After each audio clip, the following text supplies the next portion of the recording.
Hello, good morning mga idol natin dyan. Ngayon ay lalabas ako dahil ilalak ko yung aking munting service.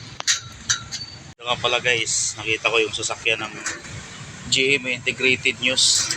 Ito siya mga idol. Ito mga idol, sarado pa yung kalsada rito banda. Ito yung mga TV News. Yan, so sarado pa doon, no?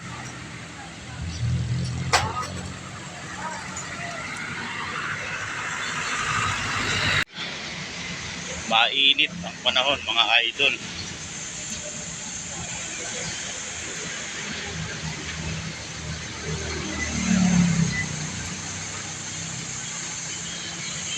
Kaya dito muna tayo sa gilid.